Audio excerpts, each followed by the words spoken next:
How often should you practice? The short answer is, ideally, you should practice every day, for 20 minutes or more.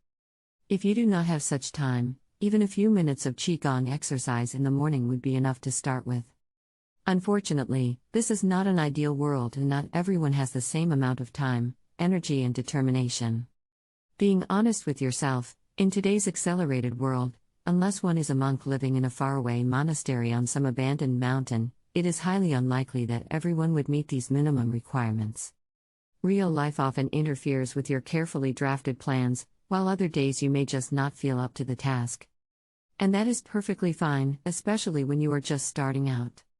This, of course, may seem to be the polar opposite of what has been written previously, but following the thought of practicing at all is of the greatest importance. You must have other considerations as well. The bottom line is, as long as the practice is regular, it does not make a huge difference how much practice you can commit. Of course, it does make a difference, but it definitely is not the most important factor. Do not penalize yourself for not being able to practice as much as you would like or you have made up your mind to, and especially not if such demand is placed on you from an external source. If you feel guilty about missing practice, it will eventually turn your meditation into a burden. If you look at your practice as a task that has to be completed, you will not be able to enjoy it. If you do not enjoy your practice, it is less likely that you would stick to it in the long term. It is easy to see why skipping a few days now and then, rather than pushing yourself to do something, may have a greater positive effect in the long term.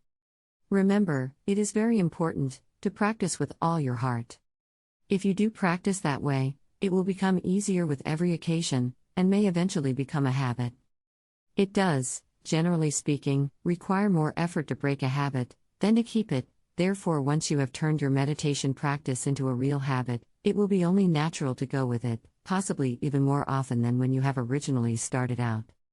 If you can practice 2 or 3 times a week, that should be perfectly fine, as long as you do it. Of course, anything more than that can, and will be beneficial, as the more you practice, the better you will become at it, and the deeper your understanding will be, the greater the benefits you will reap from it. It is generally agreed that 20 minutes meditation is the ideal time for a single session, although this is by no means an unbreakable rule.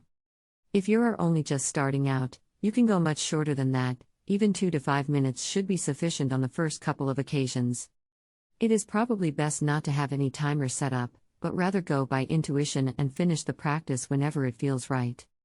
This of course requires experience and plenty of time at hand, as it can turn any meditation session into a surprisingly long one. If you do not find a few minutes for yourself twice a week, however, you need to ask yourself, are you looking for excuses? If you are very much pressed for time, it is still possible to apply some sort of meditation, daily. Just turn to the QiGong exercise chapter of this book and learn the first sequence of Baduan Jin. It can be completed in under 2 minutes and can prove an excellent starting point, if that is all the time you have.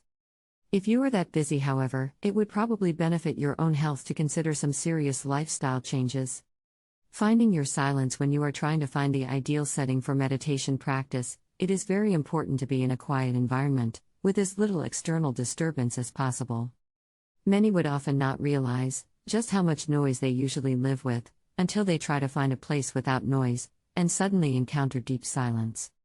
People in the West, especially those living in urban environments, have forgotten, or, for the most, never really learned to appreciate quietness. Silence may even frighten some. They do not know what to do with it, how to handle it. Silence feels strange and unusual. It is often people themselves that are the origin of the noise. With turning on the TV, radio, or music player, just to have something on, regardless if they are interested in what is being played, when they talk loudly to people around them.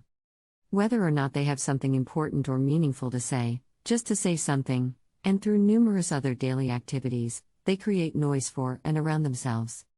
Often such noise serves no other purpose than to stifle the constant inner dialogue, the internal noise, omnipresent for many, apparently forming an essential part of daily life, or just a byproduct of today's technologically advanced modern lifestyle.